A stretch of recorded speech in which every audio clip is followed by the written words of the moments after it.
Headphones on, the whispers begin. Do you think aliens came to our planet in ancient times? Maybe this story will change your mind. In the arid deserts of ancient Egypt, the sun blazed fiercely upon the golden sands, casting long shadows of mystery and wonder. For centuries, the inhabitants of this ancient land worshipped their gods, built their temples, and pondered the mysteries of life and death. Yet, amidst their prayers and rituals, they had no inkling of the cosmic forces that were about to descend upon their world. One fateful night, beneath the gleaming stars and the watchful eyes of the celestial deities, the skies were ripped apart by a blinding light. It was not Ra, the sun god, descending from the heavens, but an alien race from a distant galaxy, drawn to Earth by the potential they saw in its people and its resources. These beings, known as the Nephilim, had traversed the cosmos in their majestic ships, seeking new worlds to conquer and civilizations to enslave. The Nephilim's arrival was marked by a cacophony of terror and awe. Their ships, immense structures of gleaming metal and pulsating lights, descended like falling stars, landing in the desert near the Nile. The Egyptians, initially mistaking them for divine manifestations, gathered in droves to witness the spectacle. Priests, farmers, and warriors alike fell to their knees, offering prayers and sacrifices to these new gods. From the ships emerged beings of immense stature, their forms both terrifying and majestic. They had elongated limbs, luminous skin that shimmered like gold, and eyes that glowed with an otherworldly light. Their leader, a being named Zorath, stood at the forefront, exuding an aura of power and authority. With a voice that resonated like thunder, he addressed the trembling masses. "We are the Nephilim, bearers of knowledge and power. You shall serve us, and in return we will grant you wonders beyond your imagination. Resist and face annihilation." The Egyptians, overwhelmed and powerless, could do little but submit. The priests in particular saw an opportunity to harness this newfound power, believing they could mediate between the Nephilim and their people. The pharaoh, Amenhotep, reluctantly agreed to a pact, hoping to protect his kingdom from destruction. The days that followed were a time of great upheaval. The Nephilim imposed their will upon the Egyptians, forcing them to abandon their traditional ways of life. Villages were razed to make way for the construction of colossal structures, temples, and monuments that defied comprehension. The Nephilim's technology was far beyond anything the Egyptians had ever seen. Tools that could levitate massive stones, beams of light that could cut through granite as if it were papyrus. The Egyptians, now enslaved, toiled day and night under the watchful eyes of their alien overlords. The once proud people were reduced to mere laborers, their lives a ceaseless cycle of suffering and drudgery. Those who resisted were met with swift and merciless punishment. The Nephilim's wrath was as devastating as it was inescapable. Among the enslaved was a young stonemason named Khepri. Once a free man with dreams of creating beautiful works of art, he now found himself in chains, his hands calloused and bleeding from the relentless labor. Yet, within him burned a flicker of defiance, a silent vow to one day break free from this cosmic yoke. Khepri's spirit, though battered, remained unbroken. He began to notice subtle signs of discontent among his fellow laborers. Whispers of rebellion, furtive glances of hope, and clandestine meetings in the dead of night.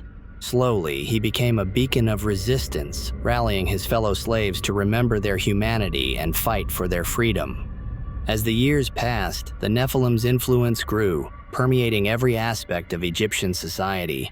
The once divine pantheon of gods was overshadowed by the towering figures of the Nephilim, who demanded worship and obedience. The priests, now serving their alien masters, preached sermons extolling the Nephilim's godlike virtues, urging the people to offer prayers and sacrifices to these celestial overlords. Temples were erected in the Nephilim's honor, grander and more magnificent than any built before.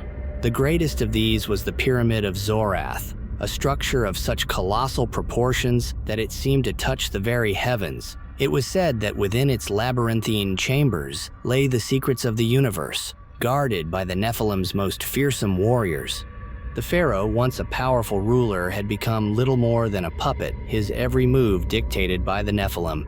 Yet, even as the Nephilim's dominion grew, so too did the seeds of rebellion. Khepri's underground resistance had swelled in numbers, comprising slaves, disgruntled soldiers, and even a few sympathetic priests. Khepri, now a leader in his own right, formulated a daring plan to strike at the heart of the Nephilim's power. He aimed to infiltrate the Pyramid of Zorath and uncover the secrets within, hoping to find a way to weaken their alien oppressors. Under the cover of night, Khepri and his band of rebels made their way to the Pyramid of Zorath. The journey was fraught with peril. The Nephilim sentinels patrolled the desert, their glowing eyes piercing the darkness. But the rebels were determined, their resolve unshakable. Inside the pyramid, they navigated through a maze of corridors and chambers, each more bewildering than the last. The walls were adorned with strange symbols and glowing runes that seemed to pulse with an eerie life. At the pyramid's core, they discovered a massive chamber, dominated by a colossal crystal that radiated a blinding light. Zorath himself stood before the crystal, surrounded by his elite guards. He turned to face the intruders, his eyes blazing with fury. "Foolish mortals," he thundered. "do you truly believe you can defy the Nephilim?" A fierce battle ensued. The rebels, armed with stolen Nephilim weapons, fought valiantly, but they were no match for the alien warriors. Khepri, though gravely wounded, managed to reach the crystal. With the last of his strength, he struck it with a stolen Nephilim blade. The crystal shattered, releasing a torrent of energy that swept through the chamber. The Nephilim, caught in the explosion, were thrown back, their forms disintegrating in the blinding light. Zorath, mortally wounded, let out a roar of rage and despair before collapsing into the dust. The destruction of the crystal marked a turning point. The Nephilim's power waned, and their control over Egypt began to crumble. The enslaved masses, emboldened by the rebels' victory, rose up against their oppressors. The Nephilim, now weakened and vulnerable, were driven back to their ships. Zorath, his body shattered but his spirit unbroken, addressed the Egyptians one final time. "You may have won this battle, but the Nephilim are eternal. We will return, and when we do, your world will bow before us once more."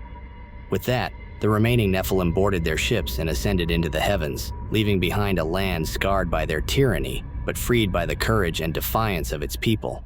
The departure of the Nephilim marked the end of an era. The Egyptians, though scarred by their ordeal, began the arduous task of rebuilding their civilization.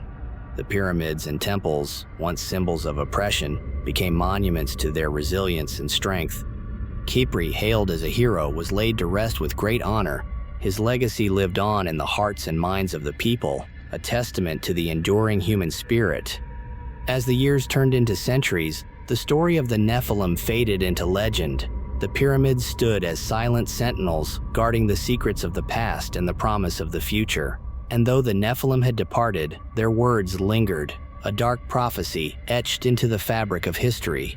One day, they would return, but until that day, humanity would stand ready, united by the memory of their ancestors' defiance and the hope of a future free from tyranny.